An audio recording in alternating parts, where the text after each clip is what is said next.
entente collégiale, c'est-à-dire une transition où les différentes factions de la classe politique et sociale, mais aussi de la société civile, vont se retrouver autour de cette gouvernance-là pour essayer de sortir de cette situation, donc une transition. C'est comme je vous dis, hein, c'est vraiment un papier qui m'a impressionné. Il finit avec Moussa Nyamwisi. Il reprend son avion, il atterrit à Harare, au Zimbabwe. Il est d'abord allé rencontrer le président Mnangagwa pour présenter ses civilités. Et après, il va rencontrer Kabila au lounge présidentiel de l'aéroport d'Harare. Plusieurs heures de discussion avec Kabila. Kabila est formel. Pour lui, il est hors des questions. Et il a dit à Obasanjo, c'est des informations sûres que je vous donne. J'ai dit que je donne des informations et on reviendra sur les analyses après. Kabila a dit à Obasanjo que pour lui, le problème, c'est Tshisekedi. Et il ne conçoit pas la solution à la crise congolaise avec Tshisekedi comme partie prenante. Pour Kabila, le début de la solution à la crise qui secoue la République démocratique du Congo, le début à cette solution, c'est le départ de Tshisekedi. Il a égrené notamment tout le problème que pose Tshisekedi, la mauvaise gouvernance, les violations flagrantes de droits de l'homme et sa volonté à changer la constitution manifestée ouvertement l'année passée et en début de cette année, c'est-à-dire changer la constitution, toucher au pacte social qui fonde aujourd'hui la République, la nation congolaise. Pour Kabila, il est hors de question d'envisager une transition avec Tshisekedi parce que pour lui, le problème c'est Tshisekedi. Et Kabila a même fait savoir à Obasanjo que vous ne pouvez pas compter sur Tshisekedi qui vous dit une chose et quand vous sortez de la porte, il dit autre chose. Compter sur Tshisekedi, c'est chercher à attraper du vent. Il prendra des engagements qu'il ne respectera pas. Donc pour Kabila, le problème c'est Tshisekedi, il faut enlever Tshisekedi. Dès là, Obasanjo est arrivé à Kinshasa. Parce qu'il devait rencontrer Tshisekedi, mais Tshisekedi lui avait dit de venir après 18 h parce qu'il avait conseil des ministres. Donc c'était hier. Obasanjo est arrivé à Kinshasa aux alentours de 20 h, il a été reçu par Tshisekedi. Obasanjo a été clair auprès de Tshisekedi. Moi j'ai eu vent des gens qui étaient sur place qui m'ont dit que ce gars a un franc-parler. Il a commencé son discours, son audience auprès de Tshisekedi pour lui dire, en lui disant, Monsieur le Président, je ne suis ni un flatteur ni un menteur. Et je vous parlerai comme ancien président de la République, ancien opposant historique de mon pays ayant fait la prison, ancien homme d'affaires ayant brassé des millions. Je préfère vous dire des choses tout droit. Vous perdez le contrôle de ce pays et le pays est hors contrôle. Il est temps d'arrêter ça parce que dans 2, 3, 4 mois, si on ne fait rien, le Congo va se transformer en Haïti. Ça, Obasanjo a dit à Tshisekedi. Et il a proposé à Tshisekedi, il a écouté Tshisekedi, il a proposé un dialogue. Il a dit à Tshisekedi, il est grand temps que vous ouvriez la situation dans votre pays, que vous rencontriez vos compatriotes et que vous alliez vers une transition où tout le monde va se retrouver dans cette transition-là. Et mes renseignements indiquent que Tshisekedi a accepté cette option. Tshisekedi a, d'une certaine manière, adhéré à l'option d'une transition avec Obasanjo. Et c'est donc tard dans la soirée qu'Obasanjo a quitté Kinshasa pour arriver à Lagos à 2 h du matin. Donc, regardez un peu cette journée marathon que cet homme a fait hier. Ça, c'est l'actualité. Laissez-moi aller en profondeur. C'est comme ça que vous voyez dans les titres, j'ai dit, vers une transition, Tshisekedi acquiesce, donc adhère, Kabila boude. Et ça, c'est donc les premières vraies informations sur les premiers contacts de M. Olusegun Obasanjo, qui est donc nommé comme médiateur et qui a la confiance de l'administration américaine, l'administration Trump, et qui a aussi la confiance de l'Union africaine pour tenter de trouver des solutions aux problèmes qui secouent l'Est de la République démocratique du Congo. Les amis, si stratégiquement, aucune des parties ne peut donner l'impression qu'il est belliqueux, parce que je sais qu'après il va aller à Goma rencontrer Nanga et les autres, il est donc normal que sur le plan de la diplomatie, Lorsque vous avez des ennemis, lorsque vous avez des partenaires, des pays étrangers, qui se montrent soucieux, qui veulent apporter leur contribution pour aider votre nation en problème, la logique voudrait donc que vous vous montriez, je veux dire, adhérent au processus. Il ne faut jamais en diplomatie, lorsqu'il y a la guerre, donner l'impression qu'on est belliqueux et donner l'impression de fermer les oreilles à l'ouverture des débats et des négociations. Donc ce qu'Obasanjo fait, c'est le plan diplomatique. Mais je vous donne maintenant les dessous des cartes. Tout le monde sait qu'aujourd'hui, Tshisekedi est un mouton. Tshisekedi n'est pas un homme d'État. Tout le monde sait qu'aujourd'hui, le problème du Congo, c'est M. Tshisekedi. Et dans la sous-région et à l'étranger, tout le monde est convaincu que Tshisekedi est le véritable problème. Je vais d'abord aller sur le plan du dialogue. Ce serait une grosse erreur que d'aller dans un dialogue et de faire aboutir un dialogue avec Tshisekedi, quand on sait que Tshisekedi ne respecte pas ses engagements. Vous pouvez faire un Sun City, vous signez des accords avec Tshisekedi. Pero Louara, oui, tu as une amnistie, Banda Koubazongisi. Franck Diongo, tu as une amnistie, Banda Koubazongisi. Kabila, tu as une amnistie. Vous rentrez au pays, vous tous. Le lendemain, Tshisekedi change d'avis, on commence à vous arrêter. Tshisekedi, ce n'est pas un homme à faire confiance. J'étais en train de rigoler avec quelqu'un. Je vais vous donner deux informations. La première, la veille ou avant les élections de 2018, de 2023, les dernières, Tshisekedi envoie un émissaire m'appeler. Il m'appelle, il me dit, écoute, je t'appelle au nom de ton frère, tout ça. Ok, Babo Yarayokate. On discute, on discute. Écoutez, il est temps que Ezalandenge ya Mboka, Ezalandenge ya Nation, que tu t'es réconcilié avec ton grand frère. Voilà les propositions, voilà les propositions. On t'assure ta sécurité, tu rentres au pays. J'ai su après qu'il voulait utiliser mon retour comme, je sais pas moi, comme un trophée. C'est montrer un homme de paix. Regardez d'ailleurs, à la veille des élections, Perrault est rentré. J'ai dit à cet homme, aussi longtemps que Tshisekedi sera président de la République, moi, Perrault, au pays, oubliez ça. Aussi longtemps que Tshisekedi sera président de la République. C'est un homme qui ne respecte rien. Et ici, je vais attirer l'attention de tout le monde. Vous irez dans un dialogue avec Tshisekedi. Vous prendrez des engagements avec Tshisekedi. Vous rentrerez dans ce pays où vous avez des voyous comme John Chibangu, des bandits comme Daiwel, Christian Daiwel, des fous comme Franck Ntombabwa Munda, des fous comme Chikon Mutamba, si c'est Chikon Tamba, si c'est Ntabala. Des gens qui contrôlent encore la sécurité, qui ont des armes. Tshisekedi peut organiser des assassinats, il parle d'un assassinat crapuleux. Bolali Bolamouki balekake pa Franck Diongo Bakuti Akoufi. Bolali Bolamouki balekake pa Mutubo Bakuti Akoufi. Il va parler d'un assassinat crapuleux.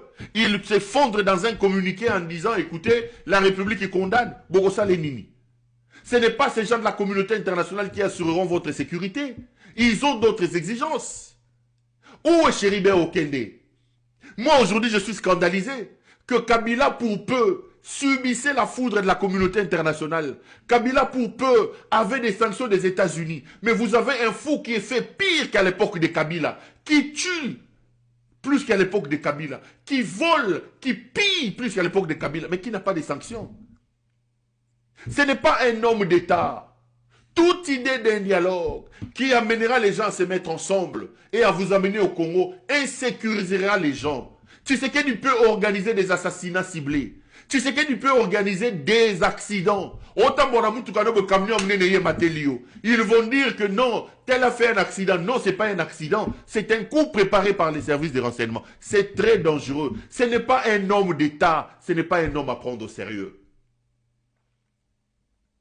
Ce n'est pas un homme à prendre au sérieux.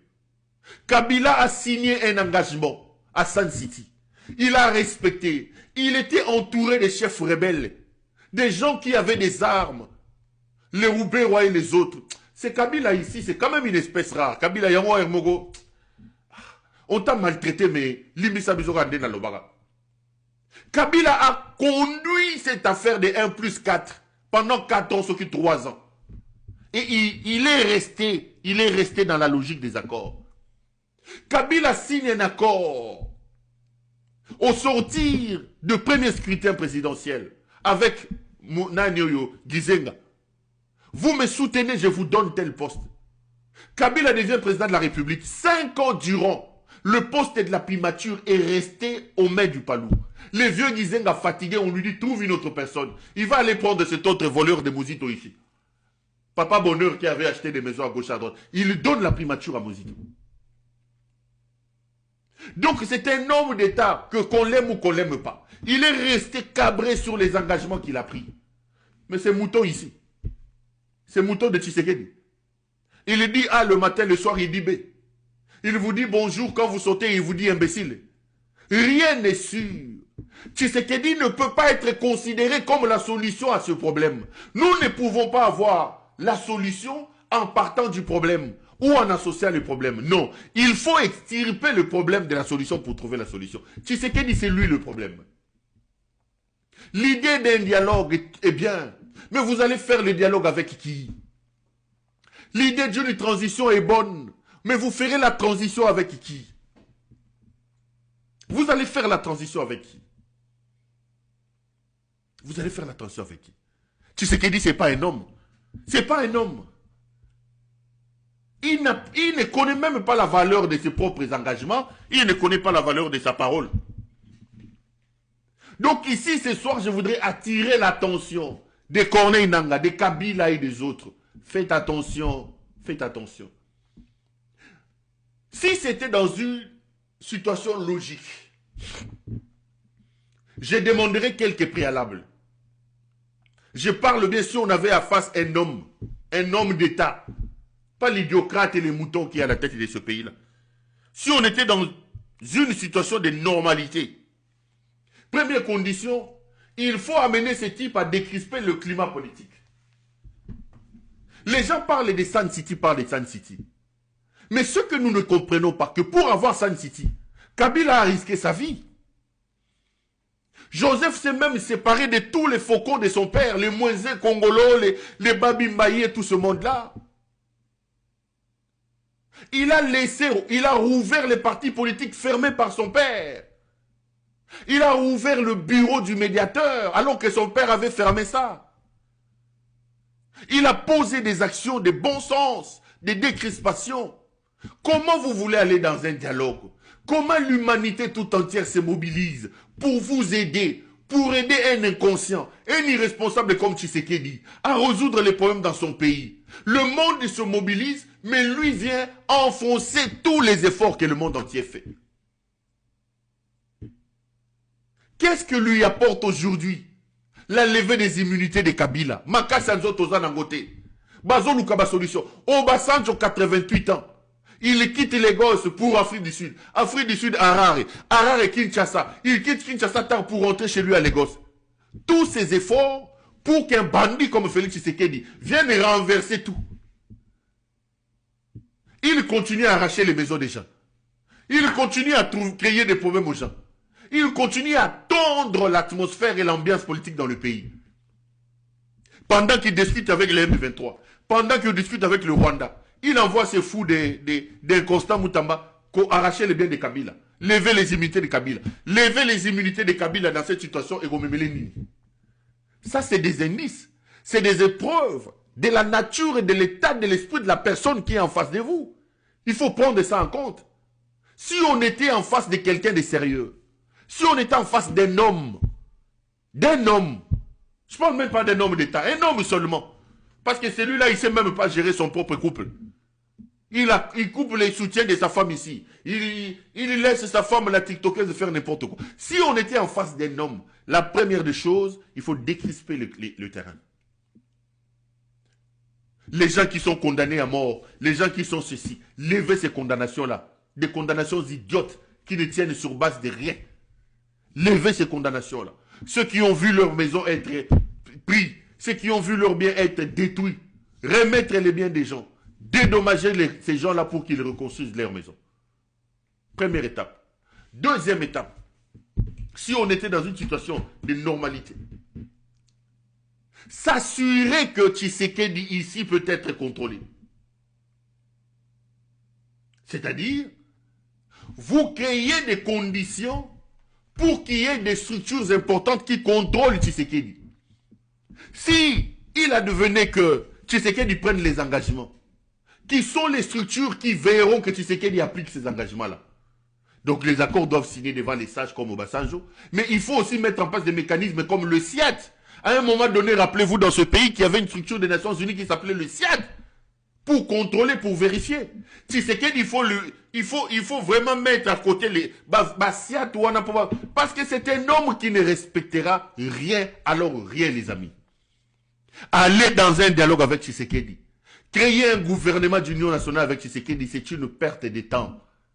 C'est un mouton, un bandit. C'est un voyou qui ne respecte pas ses engagements. Un fou qui ne connaît pas la valeur de sa parole comme homme et comme président de la République. Et aller dans une discussion et prendre des engagements avec un tel type, c'est perdre le temps. C'est perdre le temps. Alors qu'est-ce qui nous reste, Perrault? Ce qui nous reste, c'est de faire une lutte armée contre Tshisekedi. Ce n'est pas la première fois que je l'ai dit. Le seul langage que Tshisekedi peut entendre, la seule voix que Tshisekedi écoute, c'est la voix de la force. Les amis, que vous le vouliez ou pas, si Nanga n'avait pas pris Goma, si Nanga n'avait pas pris Bukavu, on aurait déjà eu une autre constitution. Il vous a dit qui peut m'empêcher moi. Et il a annoncé qu'au début de cette année, il mettrait en place une commission. Je vous annonce que la constitution était déjà rédigée. Tout ce que Tshisekedi faisait, c'était de la formalité. C'est donc la force qui a empêché Tshisekedi d'aller changer la constitution. Le seul langage que ces fous peuvent comprendre, c'est le langage de la force. C'est le langage de la force. Vous ne pouvez pas croire que Bogofandana Tshisekedi, Boyokani, Bosali Makama Malonga et que Tshisekedi va respecter. Non, non. Bokozonga na mbokana akobo mabino. Akobo mabino. J'étais heureux, j'ai vu Nanga dire dans une interview que le peuple ne veut rien entendre le peuple ne veut rien entendre des